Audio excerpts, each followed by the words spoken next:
सिद्धानं नमो आयर्यानं नमो वज्रायानं नमो लोये सविसाऊनं। मंगलम भगवान वीरो मंगलम गौतमो गणी मंगलम कुंद कुंदाद्यो जैनी धर्मस्तु मंगलम।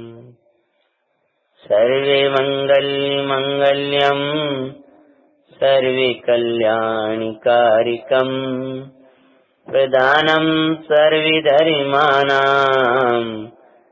जैनं जयतु शासिनं जैनं जयतु शासिनं।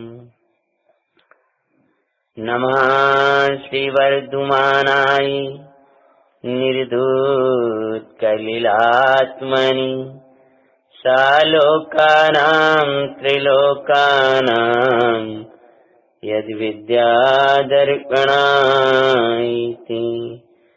नमः समय साराय स्वानुभूत्या चकाशिते शिश्वावाय भावाये सर्वभावांतरच्छदि। सतीर्थ वीर प्रभु का जग में प्रवर्ते निज तत्वोदिपा करी सभी लोग के हरिषे। दुर्भाविना नावे मनि में कदापि निर्विघ्न निर्विकारी आराधना प्रवर्ते। देवादिदेव श्री शासन नायक महावीर भगवान की जय। श्री वेदी में विराजमान देवादिदेव श्री नेमिनाथ भगवान की जय हो। मन सकताल महामुनि महाराज की जय हो।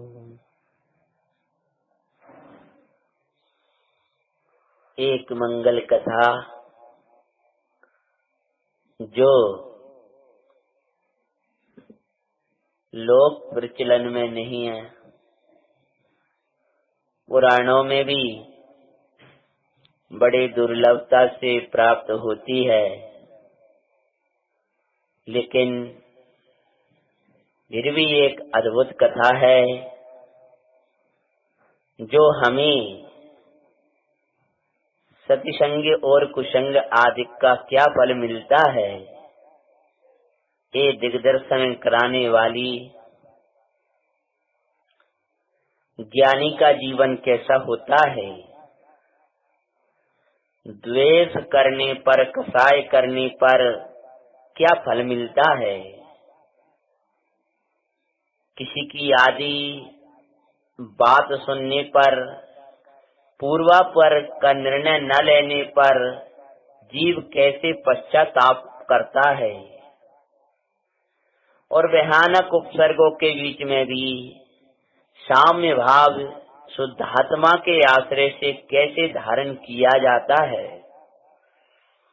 इत्यादि अनेक मांगलिक शिक्षाओं को देने वाली इस मंगल कथा को अपन प्रारंभ करने जा रहे हैं। संगति का फल कैसा होता तुम्हें दिखाते हैं। सकताल मुनीश्वर की मंगल में कथा सुनाते हैं। सुनो जी मंगल जैन पुरानी सो जीवन बनी महा। पाटलिपुत्र नगर के नृपति के मंत्री द्वय भाई। सकतालियरु बरे रुचि सम्यक्त मिथ्यात्व सिभाई। सकटाल समकित समकित के दारी कहते हैं। सकटाली मुनीश्वर की मंगल में कथा सुनाते हैं। बड़ा क्षेत्र जम्बूद्वीप, वहां पर पाटलिपुत्र नाम का नगर,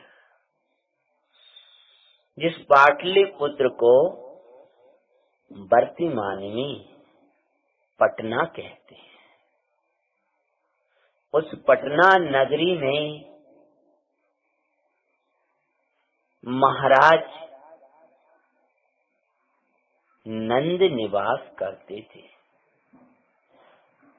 उनके दो मंत्री, एक का नाम था सकटाल और दूसरे का नाम था बरिरुचि। पूरा नाम कठिन है, सकटाल। ऐसा नाम उन भगवंत का था जिनकी अपन एक कथा सुनाने जा रहे हैं। तो उनके दो मंत्री, एक सकटाल और एक बरिरुचि, लेकिन वहां कुछ कहते हैं कि सकटाल और बरिरुचि दोनों कैसे थे कि सम्यक और मिथ्यात्व से भाई। जैसे सम्यक स्वयं आनंददायी होता है और सम्यक पूर्वक बरतने वाला व्यवहार दूसरों के लिए आनंददायी होता है। सम्यक्ति स्वयं आनंद में रहता है, स्वानुभवी स्वयं आनंद में रहता है और दूसरे के आनंद में भय निमित्त बनता है। उनका व्यवहार आनंद मन व्यवहारिक प्रसन्नता में कारण बनता है। उनका परमार्थ आनंद स्वानुभव रूप पारमार्थिक आनंद में निमित्त कारण बनता है। तो सकटाल मंत्री सम्यक के समान थे। जैसे सम्यक हमेशा उत्तम विचार देता है, उत्तम आचार देता है, उत्तम व्यवहार देता है। आचार व्यवहार एक ही बात है। उत्तम स्थान देता है, मिथ्या उल्टे विचार देता है, खोटा आचार देता है, खोटा व्यवहार बनाता है। सम्यक सर्वत्र प्रशंसनीय है।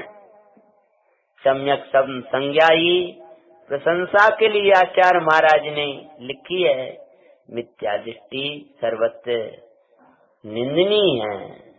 किसी के लिए भी कहीं भी किंचित मात्र भी भाई कोई प्रशंसा का पात्र बन सके, ऐसा कदापि नहीं। तो जो मंत्री जी थे सकटाल, राजा नंद, ये नंद राजा जो अभी पंचम काल में जिनकी प्रसिद्धि बताई, वो नंद राजा से पृथक राजा हैं। तो पुराण में कथा मिलती है।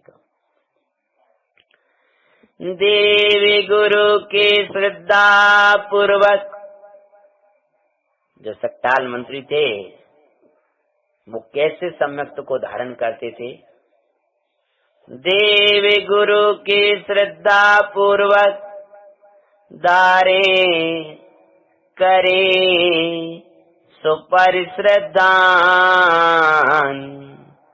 दारे सुपर श्रद्धान। आत्मदर्श कर निर्मल समकित दारे अहो अमूलान। आत्मदर्श कर निर्मल समकित दारे अहो सुख खान।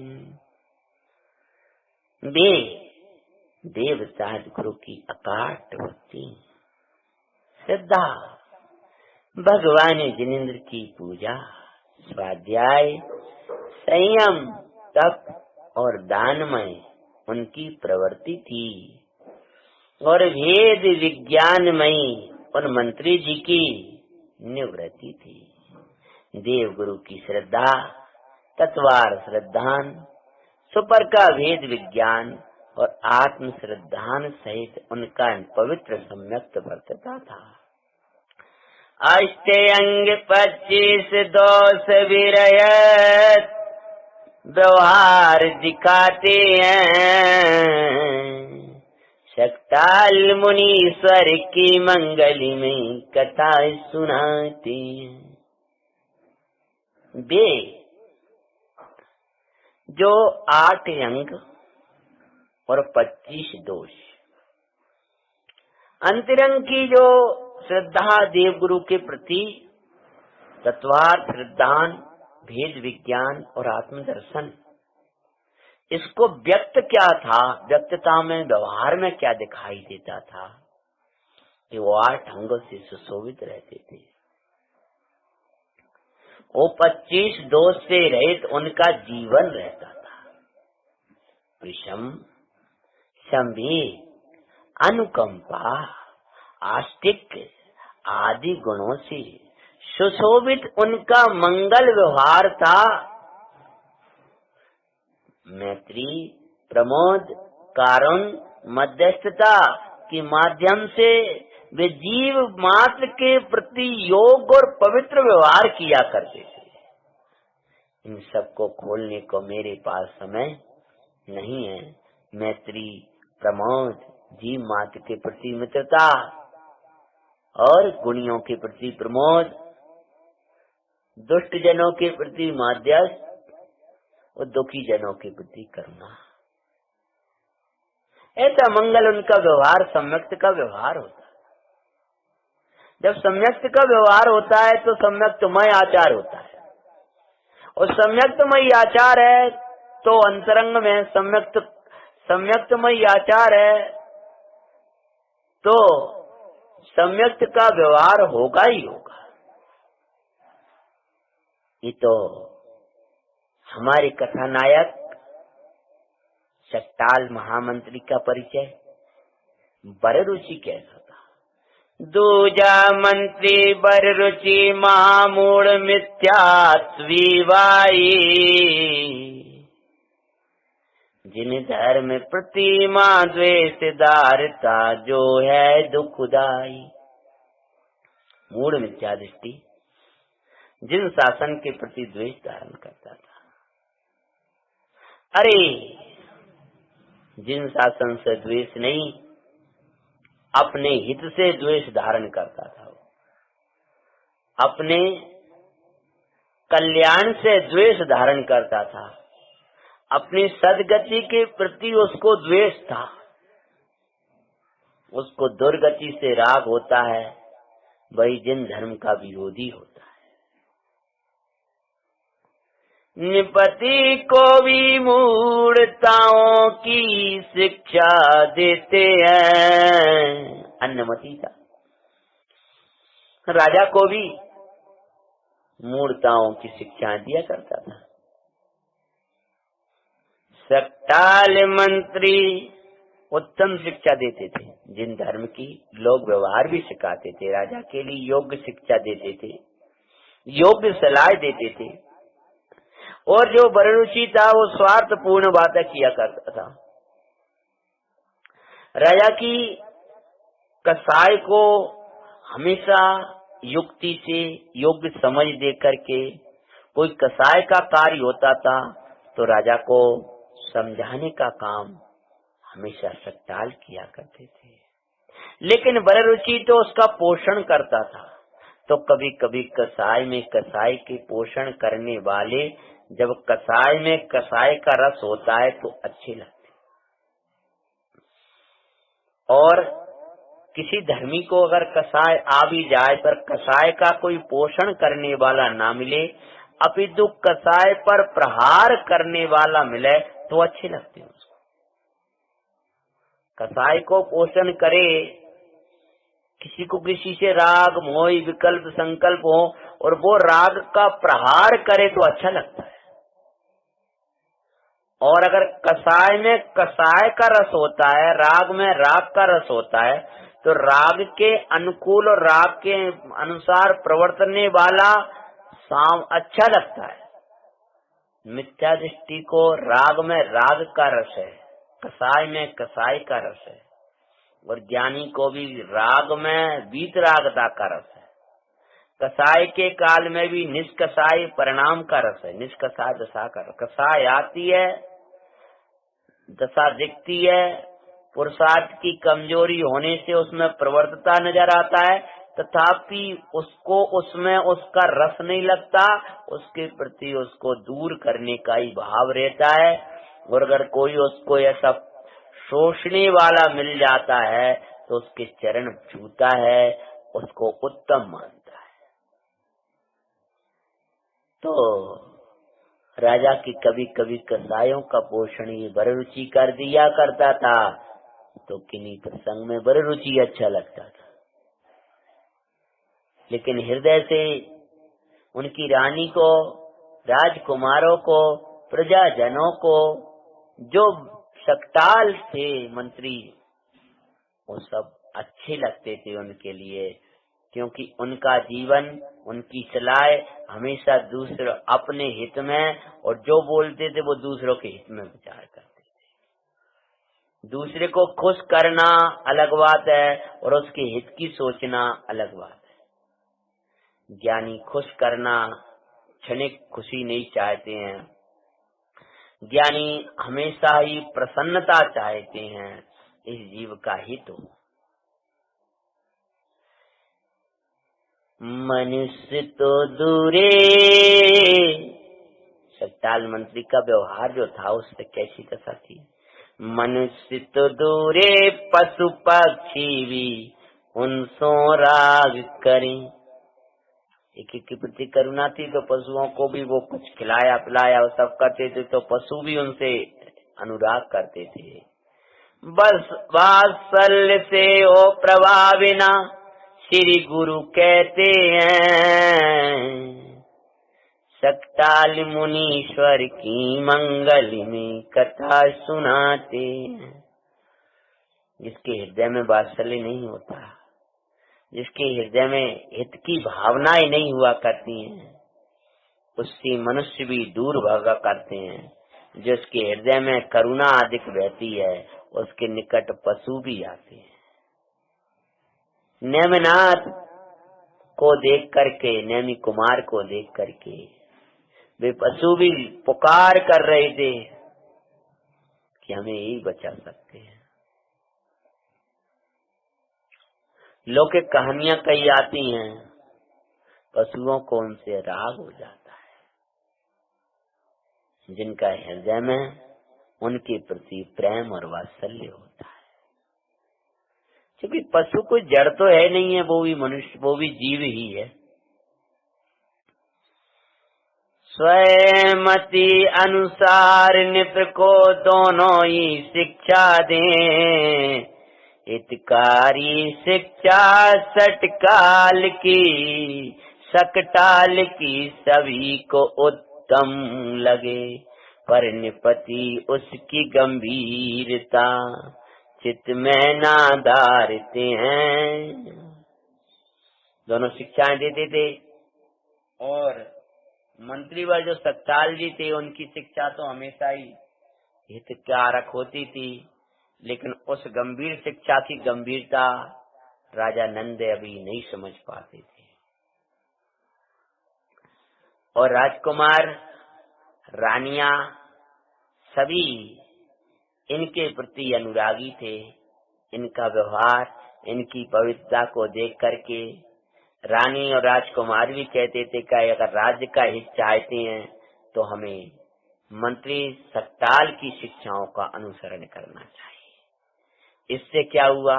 इससे बर रुचि को इनसे ईर्षा होती दिखाते हैं, सकटाली मुनीश्वर की मंगलमी कथा सुनाते हैं।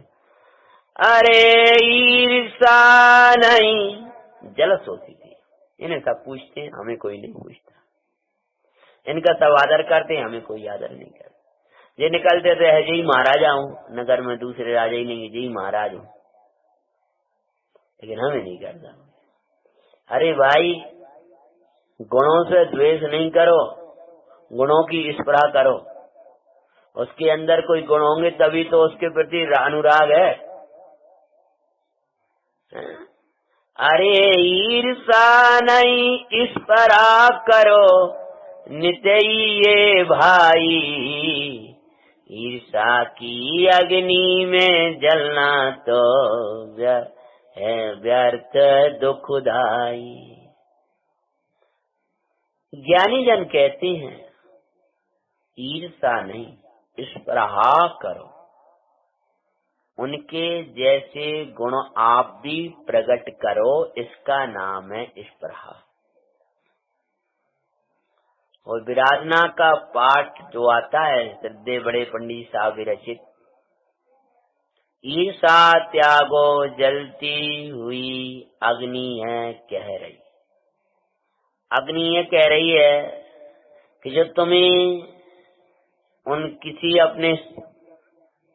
अपने से लगने वाले या किसी से भी जो ईर्षा भाव होता है, उस जितना ईर्षा भाव अंदर रहता है वो अग्नि पर्याय में जाने का बंद कर रहे हो। अग्नि का में जाएगा, जो जलेगा वो अग्नि बन के जलता रहेगा। आज जल रहा इनका है,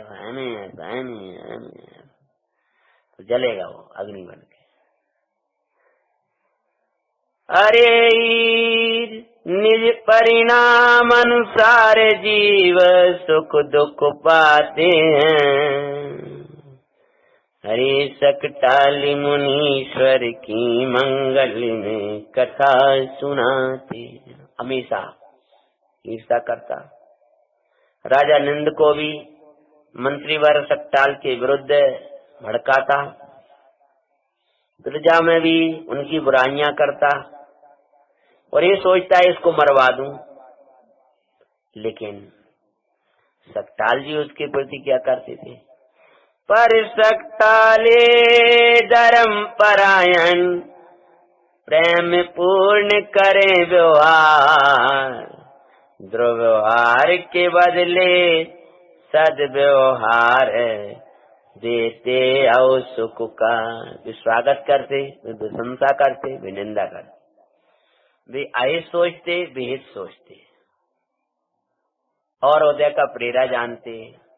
और राजा साहब हमेशा ही ये प्रशंसा करते थे, राजन हमारे मंत्री वरुणि से ही आप पूछा करो। मानो हमेशा प्रशंसाएं किया करते थे। अरे दुर्व्यवहार का बदला सद्व्यवहार है, क्रोध का बदला क्षमा है, अभिनय का बदला विनय है, अवात्सल्य का बदला वात्सल्य से दो, तब तो आप इंसान हो। जिन धर्मी तो कोई अलौकिक होती, कोई अवात्सल्य करे तो आप वात्सल्य से उसको बदला दो, कोई मान दिखाए आप विनय पूर्वक उसको बदला, वो क्रोध हो तो आप क्षमा से बदला दो उसको, वो मायाचारी करे आप सरलता से बदला दो, मिटेगी सरलता। तो दुर्व्यवहार करे तो बदला ही देना है। 10 दिन धर्मी बदला देते हैं कि नहीं? यहाँ करते हैं बदला सद्व्यवहार से, उत्तम व्यवहार से। निंदा का बदला प्रशंसा से दो या मध्यस्थता से दो। अगर उसके अंदर कोई गुण है तो उसकी प्रशंसा करो, और नहीं दोष ही दोष दिख रहे हैं तो मध्यस्थ रहो। और द्रव्य दृष्टि से और भगवान आत्मा है, परमानंदमयी है, प्रभु है, परमेश्वर है, क्या करें? अभी भूल चल रही है पर्याय में, एक भी गुण न दिखाई दे तो भगवान गुणी तो भीतर पूरा बैठा है। पर्याय दृष्टि से जो दोष की सृष्टि खड़ी होती है उसको द्रव्य दृष्टि से निर्दोषता में बदल देना ही निर्दोष धर्मात्माओं का कर्तव्य होता है। टूटते हुए परिवारों को, टूटते हुए देश को, टूटते हुए समाजों को, टूटते हुए साधर्मियों को संभालने वाले यही 4 गुण है, मैत्री, प्रमोद, कारुण्य और मध्यस्थता। अगर हम इनको रखेंगे तो शत्रु भी अपने हो जाएंगे, और इन कसायों को रखेंगे तो अपने भी शत्रु जैसे हो जाएंगे। अपनों को भी पराया बना देता है जो अपनों के साथ पराया जैसा व्यवहार किया करता है, जो अपनों पर भी शंका किया करता है और अपनों के भी दशाओं को देख देख करके अपना उदय, अपना परिणाम आदि का विचार न करके मात्र 9 कर्म का ही विचार किया करता है, व्यवहार स्वाध्याय भी नहीं। कर्म का विचार करो और भाव कर्म का विचार करो, और भाव कर्म का पहले विचार करो कि हमारे भावों में कोई कुटिलता तो नहीं है। अगर भावों में नहीं दिखाई देती है तो द्रव्य कर्म का विचार करो। 9 कर्म के परिणमन का तो परिणमन जानो, वो कोई विचारने लायक नहीं होता है। अपने वश भी किया जाने वाला व्यवहार भी हमारे उदय के वश किया गया है, हमारे विकृत परिणामों के अनुसार हुआ है। आज नहीं तो पहले का है हमारा उदय।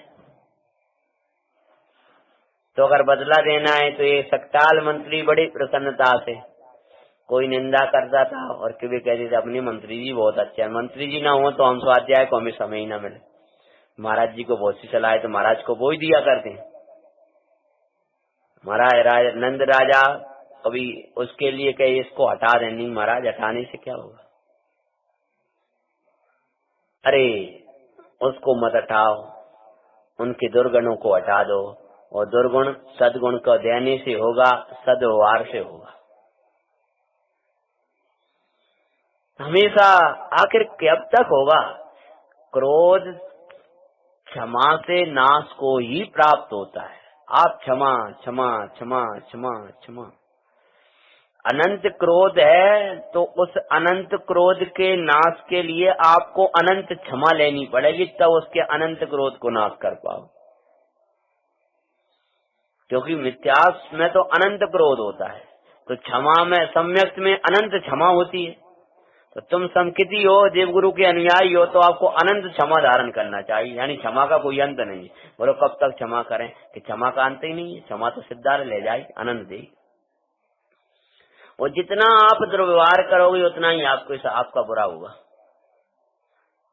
विचार भी नहीं करना चाहिए। व्यवहार जब होता है जब आचार से व्यवहार बनता है। आपके जैसे विचार होंगे वैसा आपका आचार होगा। अध्यात्म की सूक्ष्म कथनों को कहने वाली कथाएं तो अपन ने सुनी है, लेकिन आज व्यवहार सिखाने वाली भी कथा हमारे सामने आई है। और इस प्रकार से वे मंत्री जी, सकताल जी अपने में आनंदित रहते थे, क्योंकि वे उदय को देखते थे और ये सब अपना व्यवहार में कोई कमी नहीं है तो अपन प्रसन्न। अगर हमारा दोष हो तो हम खिन्न हो। और एक बार का समय है, मां पद्मी मुनिराज पधारे, चाई कुर्सियां चहुओर। पाटलिपुत्र यानी पटना के जंगल विषय महापद्म नाम के आचार्य भगवान अपने संग सहित पधारे हैं। चारों तरफ खुशियां छा गई।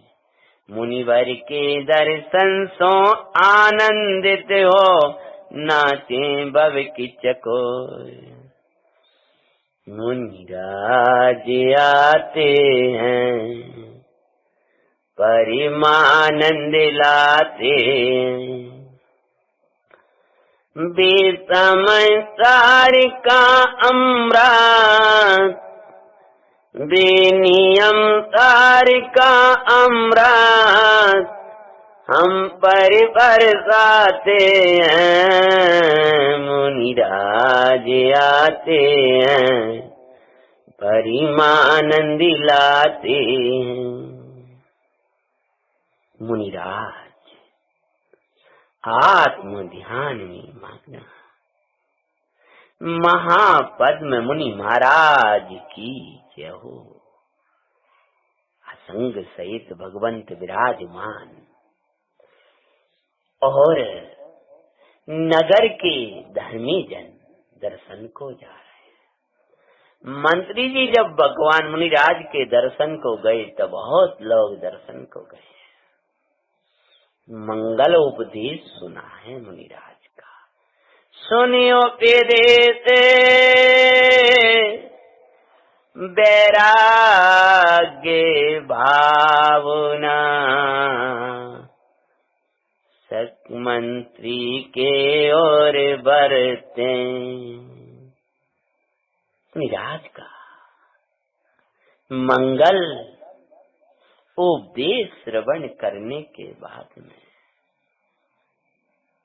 उपदेश सुनने के बाद यदि तुझे वैराग्य नहीं आता है तो तूने जिन उपदेश सुना ही नहीं।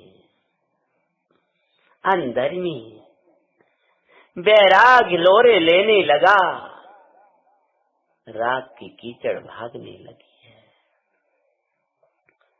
असार संसार असार लगे, सार समय सार सार लगने लगे। यही गुरुओं के उपदेश का सार है। गुरुओं के उपदेश का सार ये है कि असार संसार असार लगे और सारभूत समय सार सार लगने लगे। परम तृप्ति में परमानंद में ज्ञायक भाविक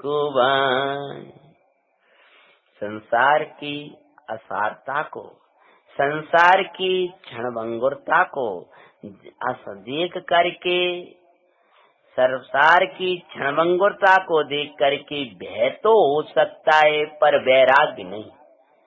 वैराग्य तो आत्मा की सरस आनंद में से निकलता है। आत्माश्रय से जो सरस आनंद वर्तता है, उस आनंद में पर के प्रति राग का परिणाम नहीं आता, तो परिणाति में वैराग्य जन्म लेता है। वैराग्य को का जन्मदाता अतीन्द्रिय आनंद का ही पान है। अपने आनंद स्वभाव में रमणी पर जब परम तृप्त परिणति हो जाती है तो तप्त विषय उसको नहीं सुहाते हैं और वे सहजपने छूट जाते हैं। इसका नाम वैराग नास्ति से, और अपना आनंद पिए इसका नाम अस्ति से। तो मुनिराज का उपदेश सुनने के बाद एक ज्ञाया सुखकारी ज्ञाया,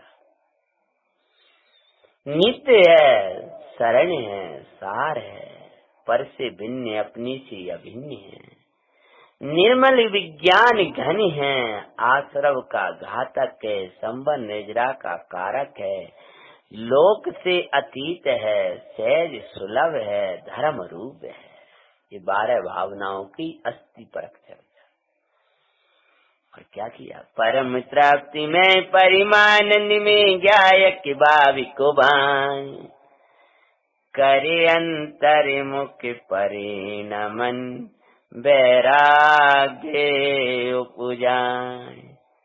बाविना द्वादश बातें हुए जिन दीक्षा कहते हैं, हो सकटाल मुनीश्वर की मंगल में कथा सुनाते। भगवान आत्मा को भाया, भगवान आत्मा को भाते हुए वे मंत्री स्वरूप में मग्न हो गए। परम आनंद आनंद आनंदमय जो परिणति हुई, जब चौथे गुणस्थान का आनंद भी ऐसा परम तृप्ति देता है तो मुनिराज के आनंद की कौन कहे। उस आनंद में अब संसार अपने आप असरण असार लगने लगा। 12 भावनाओं को भाते हुए और अपने पुत्र आदि से अनुमति लेकर के दिगंबरी दीक्षा धारण कर लेते हैं। बोलो सकटाल महामुनि महाराज की जय। परमानंद में परम तृप्ति में जीवन हुआ सुखदाई, प्रचुर सुसंवेदन प्रमत या प्रमत गुणस्थान में बरते बाई। गुणस्थान पारे ज्ञायक को वो नित्य ही बातें हैं। परम आनंद परम तृप्ति झरता आनंद मैं उन मुनिराज सकटाल का जीवन हो गया। गुरुवरे आनंद नित्य बरसावे, परिणति में देखत ही आनंद झर जावे। प्राप्त प्राप्त प्राप्त छठा सप्तम गुणस्थान। तथापि जो गुणस्थानों से पार ऐसा अपना समय सार भगवान चैतन्य नाथ उसको एक क्षण को भी भूलते नहीं थे। और क्या होता है? योगी जन आचार्य श्रीनी ऐसा आत्म साधना उपवास धारण करके चैतन्य में मग्न रहते थे। अद्भुत तपस्या अद्भुत जीवन। पूरा संग उनको चाहने लगा। उनकी तपस्या, उनका वात्सल्यमयी व्यवहार। आचार्य महाराज ने कहा कि अब मैं अपना आचार्य पद इनको देकर निसल्लो साधना करना चाहता। अंतिम समय में ही आचार्य पद दूं? नहीं, जब योग्य हैं तुम्हें अभी ही देता हूं और अपनी समाधि की साधना में लगता हूं। योग्य जानाचार्य श्री ने आचार्य पद दिया। आचार्य ओ हमारे,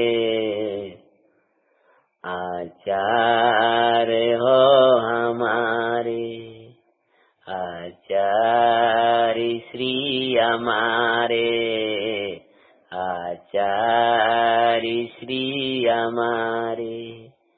ओ प्राण तुम, ओ प्राणे हमारे, कुंद कुंद जी हमारे, सकटाली जी हमारे, महापद्म जी हमारे। तुम प्राणों से प्यारे, तेरे चरण में जा दीक्षा लूं ये बाबोए हमारे, आचार्य श्री हमारे।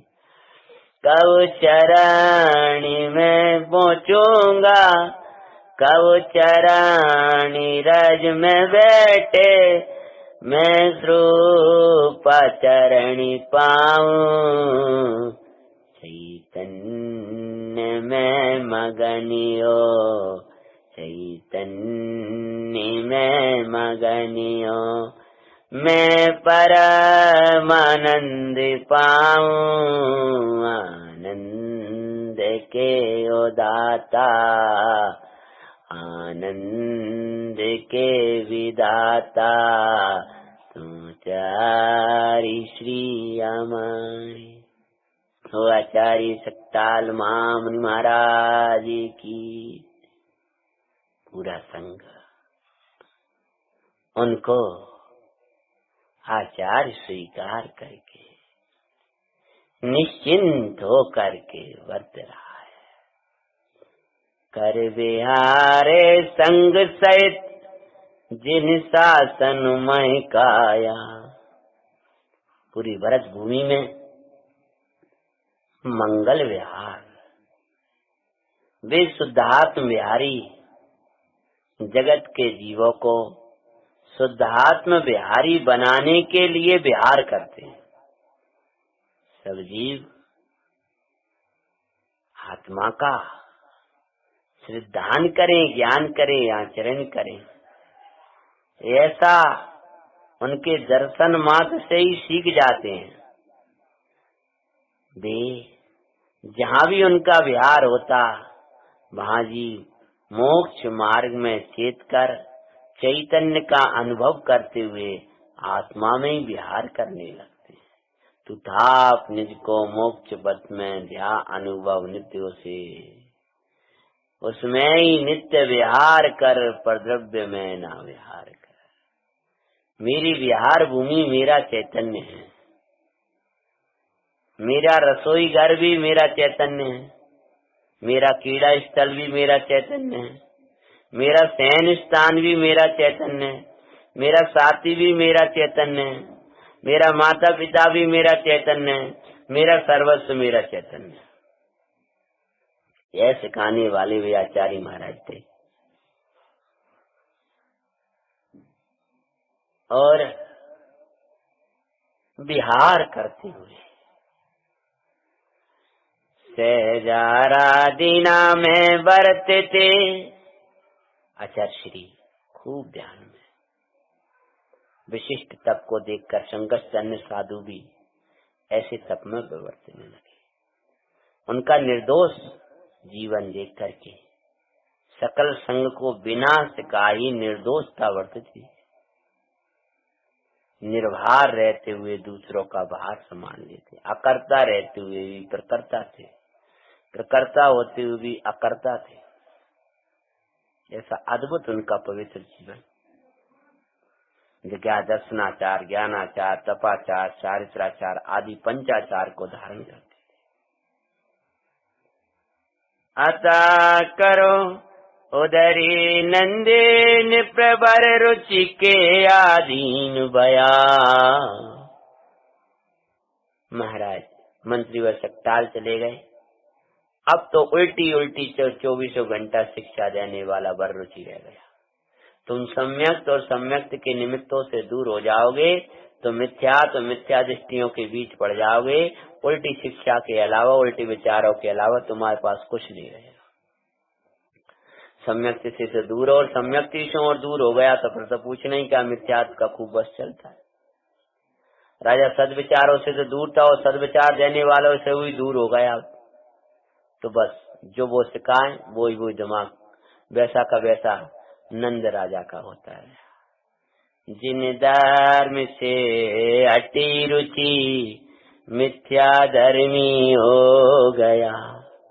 पहले थोड़ा वो हाँ पाड़ता था जिन धर्म की क्रियाओं, सच्ची रुचि होती तो रुचि वाले की छूटे गए। तो अब तो जो वो क्रिया और वो धर्म का वो ही अच्छा लगने लगा। जैसी संगति वैसे विचार आज के होते दिखाते हैं। सकताल मुनीश्वर की मंगल में कथा सुनाते हैं। सुनो जी मंगल जैन पुराण आशो जीवन बनी महा। जैसी रुचि, जैसा संग मिलता है, निमित्त नैमित्तिक संबंध है, वैसे जीव के परिणाम होने लगते हैं। अतः हमेशा उत्तम संगति करो, उत्तम विचार करो। अतः करो अति संग कष्ट कर भी साधु पुरुषों का। प्रेरणा देती है कि ज्ञानी पुरुषों के का ही संगति करो। अगर तुम्हें उसमें कुछ कष्ट भी लगे, परिचय सहकर भी सत्संग में रहो। सत्संग में अनेक दुविधाएं भी दिखाई दें मोह जन्य, वैसे तो काय की दुविधा, तो भी हजार लौकिक सुविधाएं, बाहर की स्थूल दुविधाओं को छोड़कर अता करो, तो बाहर की सब छोड़ करके बुद्धि पूरे सत्संग में रहो। राजा नंद रात दिन खोटी वार्ताएं सुनना, वो करना, विषयों में मग्न, वैसा ही जीवन हो गया। अब तो कोई टोकने वाला भी नहीं, अब कोई कहने वाला भी नहीं, अब तो उल्टे विचारों का पोषण करने वाला मिल गया था। लेकिन रानियों को निरंतर, राजकुमारों को निरंतर उन्हीं मंत्री की याद आया करती थी। प्रजा में भी रात दिन कलह मचाना, टैक्स लगाने लगे कि प्रजा पर अत्याचार छा गया। प्रजा को अपने पुरानी मंत्री की बहुत याद आती थी। राजा वही है, मंत्री बदल गया। एक जीव राजा वो है जो सिद्धालय बैठा है, और एक जीव राजा वो है जो निगोद में पड़ा है। वो भी राजा एक ही, मंत्री बदल गया। मंत्री बदल गया, मंत्री नहीं, यानी ज्ञान मंत्री होता है, सम्यक्त मंत्री के समान। ज्ञान मंत्री है, जीव राजा है, तो ज्ञान सलाह देता है, सम्यक ज्ञान मंत्री के समान है, और मिथ्या ज्ञान कुमंत्री के समान है, जैसे बरदुल जी की तरह। तुझे सिद्धालय ले जाने वाला तेरा ज्ञान मंत्री है, और तुझे निगोद में पटकने वाला ही अज्ञान है। राजा तो दूसरा थोड़ी था, उसी राजा की राज्य में प्रजा पहले प्रसन्न थी, उसी राजा के राज्य में आज प्रजा हाहाकार कर रही। उन्हीं जीवों को देख करके अनेक जीव जिन मार्ग में लगते हैं प्रसन्न होते हैं, उन्हीं जीवों को देख देख कर जीव बचते हैं, हाहाकार मचा देते हैं। वो जीव के साथ में जब अज्ञान हो जाता है, उसी के सम्यक्त के व्यवहार से पराये भी अपने से लगने लगती हैं अपनों को, और इसके मिथ्यास से अपनों को भी ये पराया बना दूर कर देता है। सम्यक्त का परमार्थ सम्यक्त कोई अलग ही होता है, लेकिन सम्यक्त का व्यवहार भी कोई अलौकिक होता है। और सम्यक्त का व्यवहार भी सम्यक्त सहित ही होता है वास्तविक रूप से। तो सोच सोच के सम्यक्त का व्यवहार कब तक करेगा? क्षमा कर दिया, बात सल्लल आने लगे, थोड़ा सा पड़ा, फिर बात सल्लल, फिर वही का वही। क्यों? जब तक भीतर से सम्यक्तमय परिणाम नहीं होगा, तब तक सम्यक्तमय परिणमन कहां से होगा? सम्यक्तियों के परिणमन को, एकाध गुण को तुम ग्रहण भी कर लोगे, लेकिन सम्यक्त परिणाम के बिना वो टिकेगा कैसे? आज एक कथा पढ़ ली, लग रहा सब टाल जैसा ही करेंगे अपन, लेकिन कल फिर वो अंदर की गंध ने फिर मारा, तो फिर बड़रोची बन जाओगे। हाँ, खोटा विचार, खोटा सोच का नाम ही बड़रुचि है, यानी कमठ है। पहले कमठ की कथा में सुनाया था। और सद्विचार का नाम ही सकटाल है। तो क्या कहते हैं? अतः करो सत्संग, कष्ट कर भी साधु पुरुषों का। मुनिराज नहीं लगाना, साधु मतलब सज्जन भी होता है।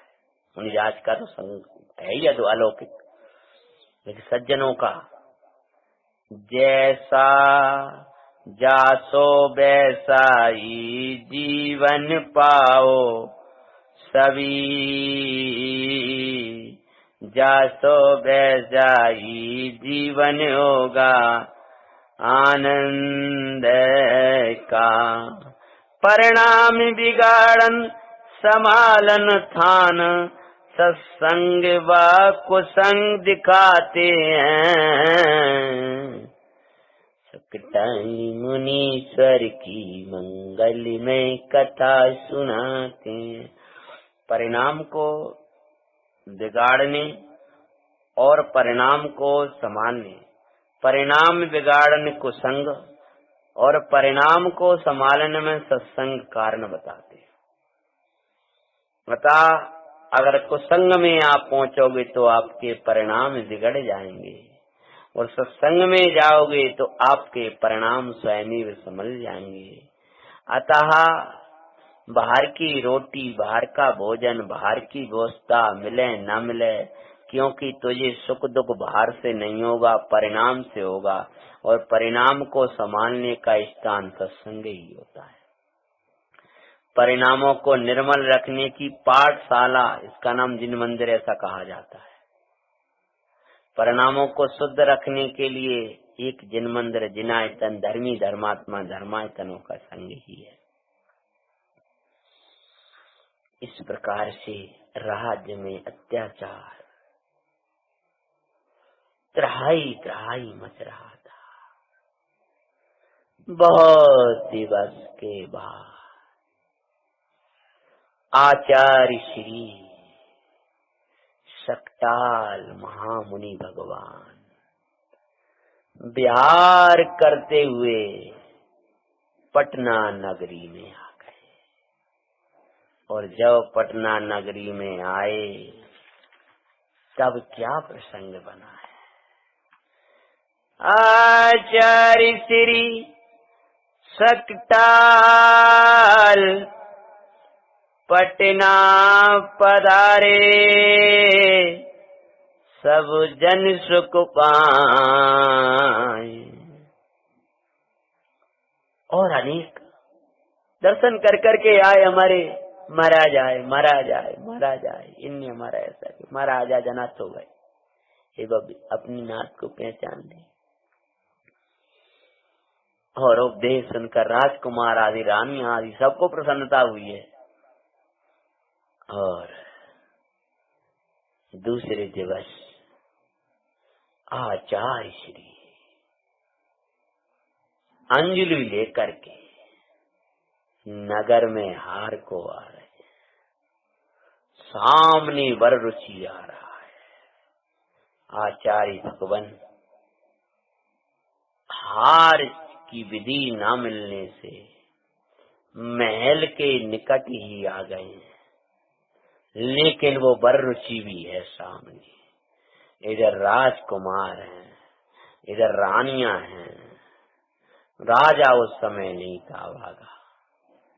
अहित होने ओला होता है, उनको हित के स्थानों से भाग जाते हैं। हित के स्थान उनको मिलते नहीं है, हितैषियों के दर्शन नहीं मिलते, हितैषियों से दूर रहना अच्छा लगता है। जिनका अहित होने का काल आता है। पुण्य के उदय से चक्री की संपदा मिलती है, उससे अनंत गुणी पुण्य की योग से देव गुरु धर्म का समागम मिलता है। तो नगरी में खुशियां हैं, खुशियां तो मनाएं, घटना क्या घटेगी वो अपन लेंगे। मुनिवरी आज मारी कुटिया में आई हैं, चलते फिरते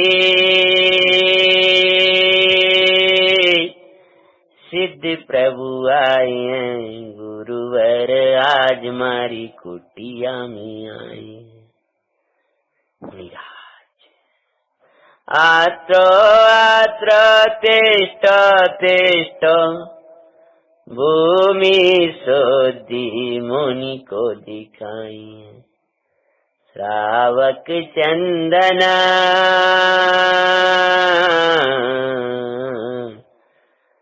श्रावक चंदनी चौक पुराए, गुरुवर आज मेरी कुटिया में आए।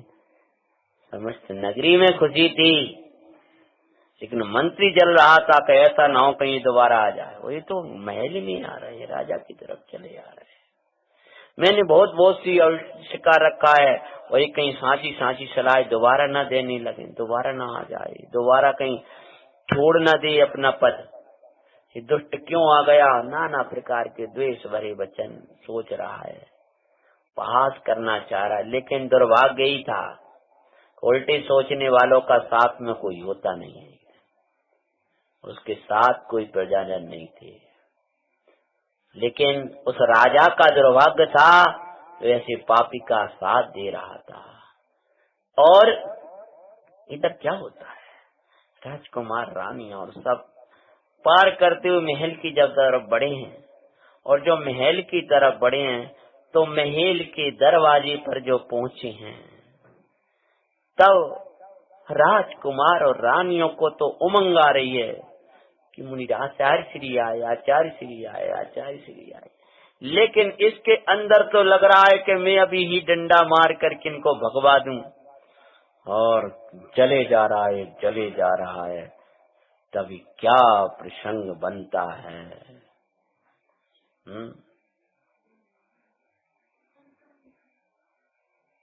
क्या आहार होगा कि नहीं होगा, कोई उपसर्ग होगा के सेवा करेगा। बर ऋषि क्या करने वाला है। कथा अभी लंबा प्रसंग है। अभी तो संग और सत्संग का फल क्या होता है जिको राजा का शराब देख ही रहे हो। लेकिन इन मुनराज ने कैसी समाधि करेंगे, कैसा राजा का प्रसंग बनेगा। एक अद्भुत कथा है। आप सोचोगे इससे आगे क्या होगा तो आप खोज कर भी कल नहीं ला पाओगे। कहाँ मिले ये कथा, कहाँ मिले, खोजते रह जाओगे। इसलिए कथा भी अद्भुत है और कथा के साथ जो शिक्षाएं होती हैं वो तो अद्भुत होती हैं। अतः इसका दूसरा दिवस, दूसरा भाग सुनने के लिए अंतिम भाग रहेगा। अपन समय पर बैठेंगे और उसका आगे का भाग का श्रवण करेंगे। बोलो महामुनि महाराज श्री सकताल महाराज की जय हो। महाराज जी का कलहार, महाराज जी के ऊपर कैसे उपसर्गों में कैसे कैसे क्या प्रसंग बनेगा, उन प्रसंगों को अपन अवश्य सुने। उसी के लिए मूल कथा अधूरी नहीं छोड़ना, अपन को पूरा वहां तक पहुंचाना है। अद्भुत कथा है, आगे बांटेंगे। ओम नमः।